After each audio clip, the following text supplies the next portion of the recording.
Hello everyone, welcome to my channel. आज हम criminology के कुछ इंपॉर्टेंट एमसीक्यूज आइडियाज़ को देखेंगे और उनको समझने की कोशिश करेंगे। इस वीडियो में हम तकरीबन 20 एमसीक्यूज या यू कुड से कि 20 आइडियाज़ को हम देखेंगे। पहला हमारा जो आइडिया है या एमसीक्यू है, दैट इज कि which theory suggest that individuals engage in criminal behaviour when they perceive the benefits of the crime to outweigh the cost.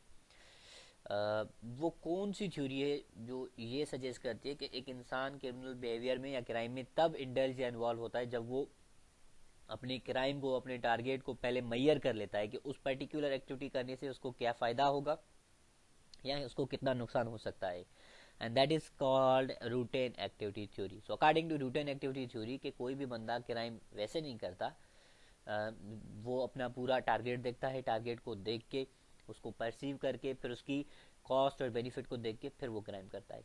Second, who is known for developing the theory of differential association. कौन सा वो writer है जिसने theory of differential association the? And that is Edwin Sutherland. Edwin Sutherland is associated with the concept of differential association. According to routine activity theory, which factor is crucial for the occurrence of the crime?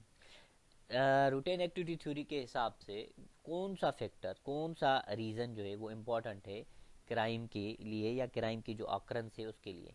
क्या poverty है या social infrastructure है या labelling है? But the option correct is target. Suitable target जो है वो important होता है। कोई भी क्रिमिनल अगर जा रहा है, देख रहा है कोई चीज़ पड़ी हुई है और उसे वो कोई देख भी नहीं सकता, सो ही देन गोज और उसको कॉस्ट और बेनिफिट को मेजर करके फिर वो अपने टारगेट को हासिल करता है। Fourth one, which type of crime involves deceit and is typically committed for financial gains. अब वो कौन सा क्राइम है जिसमें हम नहीं, कोई भी क्रिमिनल बंदा पोजीशन पे, हाई पोजीशन पे बैठ के वो फाइनेंशियल गेन्स लेता है खुद के लिए या दूसरों को डिसीव करता है। And that is white collar crime. White collar crime को हम कहते हैं कि टिपिकली वैसा क्राइम होता है जिसमें आप फाइनेंशियल गेन्स वगैरह करते हैं किसी कॉरपोरेशन में बैठ के या किसी हाई पोजीशन में बैठ के। फिफ्थ, द ही नहीं है, द है, the broken windows theory is associated with which scholars, simply James Q Wilson and George L Kelling, ये उनका कॉन्सेप्ट है। Which of the following is the biological theory of crime causation? Atavism. Atavism एक biological theory of crime causation है। वो कहते हैं कि repeatedly कोई बंदा क्राइम तब करता है क्योंकि उसके जेनेटिकली, उसके जीन्स में क्राइम की वो एलिमेंट्स मौजूद होती है कि वन इज़ बॉर्न। क्योंकि बायोलॉजिकल थ्योरी हम ऑफ क्राइम जब पढ़ते हैं उसमें ये होता है कि कोई बंदा आउटसाइड से क्रिमिनल नहीं बनता, he is a born criminal. वो ख़ानदान में ही पैदा होता है, उसकी फैमिली में वो सारी चीज़ें मौजूद होती है, उसके जीन्स में मौजूद होती है। What is the main concept behind the strength theory? Strength theory के स्ट्रेंथ थ्योरी का मेन कॉन्सेप्ट क्या है? क्या सोशल बॉन्ड है, लेबलिंग है, डिफरेंशियल एसोसिएशन है? No, that is anomie. Strength theory के हिसाब से मतलब जो मेन रीजन है क्राइम का, दैट्स एनोमी। एनोमी क्या है? एनोमी कहते हैं नॉर्म लेसनेस को, जहाँ पे नॉर्म्स खत्म हो जाए, वैल्यूज खत्म हो जाए, मोरल्स खत्म हो जाए, तब बंदा जाके क्राइम करता है। कि एक सोशल बॉन्डिंग के साथ अगर कोई सोसाइटी रह रही है, एक एक जेल होके, मिक्सअप होके, एक ग्रुप बन के रह रही है, तो वहाँ पे जो क्रिमिनल टाइप रेशियो होगा वो कम होगा। अगर आप आइसोलेटेड है, इसका मतलब इसके थर्ड है, फैले हुए हैं, आपका एक दूसरे से इतना बॉन्डिंग नहीं है, एनोमी है, मतलब नॉर्म्स की कोई इज्जत ही नहीं है कि भाई अगर मैं ये पर्टिकुलर एक्टिविटी कर रहा हूँ ये इमोरल है, तो देन बंदा वो क्राइम में इंडल्ज होता था। Which theory emphasizes the role of socialization and social learning in the development of criminal behavior? कौन सी थ्योरी है जो सोशलाइजेशन, सोशल लर्निंग को मतलब क्रिमिनल बिहेवियर के लिए वो लेबल करते हैं या ब्लेम करते हैं? And that is strength theory. Strength theory के मुताबिक जो सोशलाइजेशन है या आपकी सोशल लर्निंग है, उसका क्रिमिनल बिहेवियर की डेवलपमेंट में बहुत बड़ा किरदार है। एक इंडिविजुअल बंदा है एक इलीट सोसाइटी में, या आप कह दें कि कोई सिविलाइज सोसाइटी में पैदा हुआ है, उसके पेरेंट्स पढ़े लिखे हैं और आसपास के जो बंदे हैं सारे रेशनल है, he would never go in that particular scene according to this theory. कि इंसान जब एक अजीब किस्म के माहौल में रहता है, उसके समाज में ये मसले होते हैं और वो उन क्राइम्स और क्रिमिनल एरियाज में डेवलप होता है, तो वो सारी चीज़ें भी वो उसके माइंड में आ जाती हैं और वो भी उस चीज़ से एसोसिएट हो जाता है। who introduced the concept of crime as a social phenomena and emphasized the importance of social factors in criminal behavior. वो कौन था जिसने क्राइम को एक सोशल फिनोमेना बताया कि एक समाजी मसला है, और इस चीज़ पे एम्फेसाइज किया कि जो सोशल फैक्टर्स हैं, समाज के जो मसले हैं, वो रीज़न है क्राइम के या क्रिमिनल बिहेवियर के. Amyl Durkheim.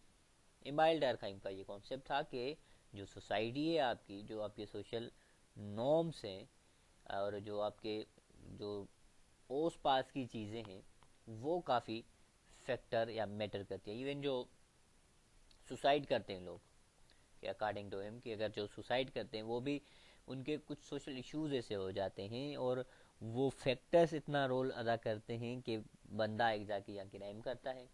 मे बी लाज सही नहीं है, पॉवर्टी है, करप्शन है, अल्टीमेटली बंदा क्राइम के पास गया. और या उसके नेबरिंग्स में या उसकी इस तरह की कंडीशंस बनाई गई हुई हैं या उसके साथ ऐसे मसले हैं और वो हल नहीं हो रहे, तो ultimately he indulges in crime. Number 10. According to social control theory, what is the key factor that prevents individuals from engaging in criminal behavior? Social control theory के हिसाब से वो कौन सा चीज़ है जो एक इंसान को क्राइम करने से रोकती है? Social bond. सोशल बॉन्ड्स एक ऐसी चीज़ है सोशल कंट्रोल थ्योरी के हिसाब से कि वो एक इंसान को, एक पर्टिकुलर बंदे को क्राइम करने से रोकती है. से सपोज एक बंदा है, अगर वो एक ऐसी सोसाइटी में रहा है जहाँ पे नॉर्म्स भी मौजूद है, वैल्यूज मौजूद है, बंदा एक जेल्ड टाइप एक मिली जुली कम्युनिटी में रह रहा है, तो वो क्राइम करने से पहले सोचेगा. लाइक ही वुड थिंक कि मेरी फैमिली भी है, मेरे रिश्तेदार भी है, अगर मैं इस क्राइम करूँगा तो ये इम्पेक्ट मेरे भाइयों पे भी आ सकता है, मेरी औलाद पे भी आ सकता है.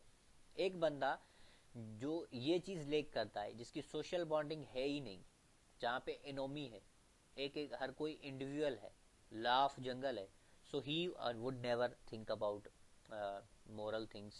He would definitely indulge in crime. वो सिंपली क्राइम की तरफ जाएगा, वो ये सोचेगा ही नहीं. लेकिन जिसकी फैमिली है, जिसके पास परिवार है, वो ये सारी चीज़ें सोचेगा कि बेहतर है कि मैं एक टाइम खाना खा लूँ, एक टाइम नहीं भी खाऊँ, खैर है, ऐसा काम नहीं करूँ कि मैं जेल में चला जाऊँ और बाकी फैमिली और सफ़र करे.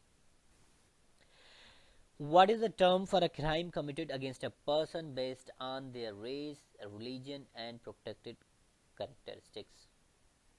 अगर ऐसा क्राइम हो जो आप किसी की नस्ल को देख के, किसी की मजहब को देख के, या उसका जो प्रोटेक्टेड करेक्टरिस्टिक है, जो उसके आउटलुक्स हैं या शेप्स हैं, लाइक अफ्रीकन, चाइनीज या मंगोलियन, साउथ इंडियन, इस टाइप का अगर कोई चीज़ देख के आपको कहीं पे भी मिसबिहेव मिले, या एक इंसान से like as a part of fun भी अगर हो जाए, वो भी एज अ क्राइम कंसीडर किया जाता है, और वो होता है हेट क्राइम.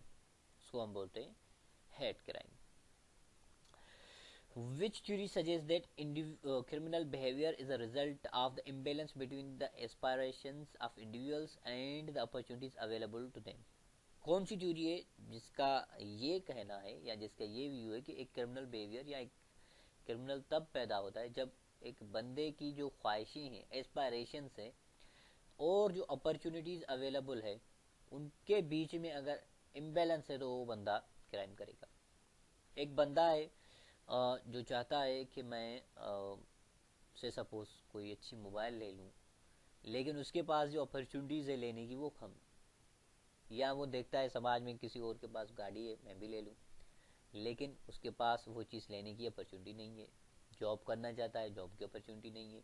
मतलब आपकी जो विशेज़ है, अगर आपको वो पूरी करने के लिए भी आपके पास अपॉर्चुनिटीज़ ना हो, तो भी बंदा क्राइम में इन्वॉल्व होता है. And that is the concept of journal strength theory. So journal strength theory के हिसाब से एक बंदा तब क्राइम में जाता है, या ये भी एक रीज़न है कि बंदा क्राइम में जाएगा, जब उसकी ख्वाहिशात और उसकी ख्वाहिशों को हासिल करने के जो मीन्स है उसमें अगर इम्बैलेंस हो, तब भी बंदा स्ट्रेन में आके, परेशानी में आके वो ये चीज़ें कमिट करता है. Moving ahead, number 13. Who develop the Chicago school of thought of criminology? Chicago school of thought of criminology ये एक दो बंदों का काम था. दोनों ने मिल के रिसर्च की थी ऑन क्राइम एंड क्रिमिनल्स, और उनकी स्टडी की थी कि व्हाट आर द के यूएस में कौन से फैक्टर से, कौन से रीज़न से जो बंदे क्राइम करते हैं या क्राइम में पाए जाते हैं, वो किल्फर्ड शाह, हेनरी मैके। किल्फर्ड आर शाह भी होता है, हेनरी डी मैके भी होता है, तो सिंपल यहाँ पे ये किल्फर्ड शाह और हेनरी मैके लिखा हुआ है। According to labelling theory, what effect can a criminal label have on individual. Labelling theory के हिसाब से अगर एक बंदे के साथ आप क्रिमिनल लेबल लगा लें, उसके उसके असरात उस पर कैसे होंगे या क्या होंगे। Stigmatisation and further criminal behaviour. एक बंदा है फॉर एग्जाम्पल, उसने कोई क्राइम किया, मजबूरी में किया, गलती से उससे हो गया, उसने वो क्राइम किया और उसको उसकी सज़ा मिल गई और वो बाहर आ गया। अगर सोसाइटी उसको वो लेबल लगा लेती है, ये चोर है, ये चोरी में पकड़ा था, या कोई भी पर्टिकुलर उसने क्राइम किया है, तो उससे क्या होता है कि अगर आप उसको वो लेबल लगा देते हैं तो वो बस फिर उस चीज़ में बागी बन के कहता है ठीक है, अब लेबल लग गया है तो अब हम इसको आगे कैरी ऑन करते हैं।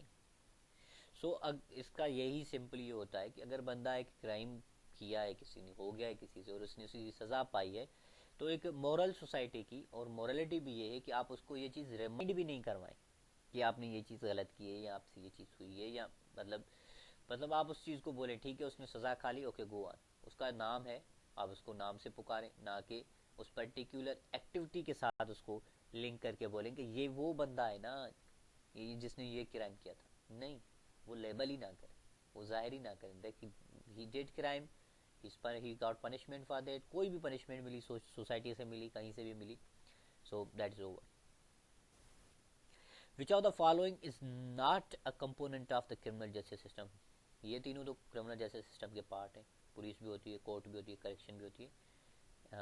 सोशल सर्विसेज, समाजी जो खिदमत है, वो क्रिमिनल जस्टिस का पार्ट नहीं होती। क्रिमिनल जस्टिस में ये होता है कोई भी क्राइम अगर किया जाता है तो उस एरिया पे पुलिस जाती है, पुलिसिंग होती है, फिर वो केस कोर्ट में आता है, कोर्ट उसको कोई भी सज़ा जजा जो भी उसको मिलता है, तब उसके बाद अगर सज़ा मिल गई तो फिर करेक्शन वगैरह होती हैं। ये तीनों क्रिमिनल जस्टिस सिस्टम का पार्ट है, लेकिन सोशल सर्विसेज वगैरह ये नहीं है। What is the focus of feminist criminology. Term से यह समझ सकते हैं फेमिनिस्ट क्रिमिनोलॉजी का मतलब ये है कि gender based explanation of crime. Gender को सामने रखे और फिर आप क्राइम को डिफाइन करें कि जो सोसाइटी में क्राइम है, क्या वो वुमेन का नॉलेज फुल ना होना, उनकी इलिटरेसी का ज़्यादा होना, या जो उनके बीच में गैप है, वो चाहे जॉब अपॉर्चुनिटीज़ हो, चाहे इकोनॉमिक रिसोर्सेज की बेसिस पे हो, and they take that umbrella, फिर ये वो अम्ब्रेला लेके फिर क्राइम को वो या क्रिमिनोलॉजी को एक्सप्लेन करते हैं। The concept of strain in strain theory refers to, जो स्ट्रेन थ्योरी है क्रिमिनोलॉजी में, उसमें जो वर्ड स्ट्रेन है उसका क्या कॉन्सेप्ट है। उसका कॉन्सेप्ट ये है कि conflict between societal goals and available means. उसका कॉन्सेप्ट ये है, जनरल स्ट्रेन थ्योरी पे भी हमने बात की, कि आपके जो सोसाइटल गोल्स हैं और उसके लिए अवेलेबल मीन्स। सोसाइटी ने कुछ गोल्स किए हैं कि बंदा पढ़ेगा भाई, पढ़ने के बाद इंजीनियरिंग करे, मेडिकल करे, ये करे वो करे, एक गोल है सब इंसान के लिए, सब बंदों के लिए, मतलब हर एरिया के अपने अपने हैं। फिर उसको हासिल करने के लिए मीन्स कितने हैं। अच्छा, मीन्स है ही नहीं और आप कहते हैं कि बंदा मिलीनियर बने, बिलीनियर बने, उसके पास गाड़ी भी हो, मोबाइल भी हो, घर भी मतलब हाई फाई हो, तो ये हो गया आपके जो गोल्स हैं उनके और उनके अवेलेबल मीन्स जो हैं उनके बीच में तनाज़ा।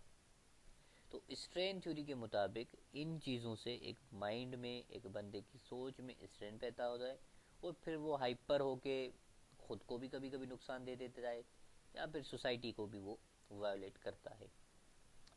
विच type of crime involves computer networks and technology. Simply बात है, कंप्यूटर्स और टेक्नोलॉजी से रिलेटेड जो भी आए, जब भी बात आए क्राइम की, तो that is simply cyber crime.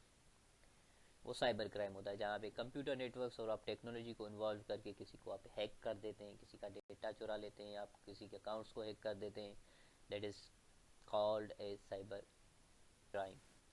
What does the term recidivism refers to criminology. Criminology में जो रेसिडिविज्म है उसका क्या कॉन्सेप्ट है। उसका कॉन्सेप्ट है रिपीट क्रिमिनल बिहेवियर।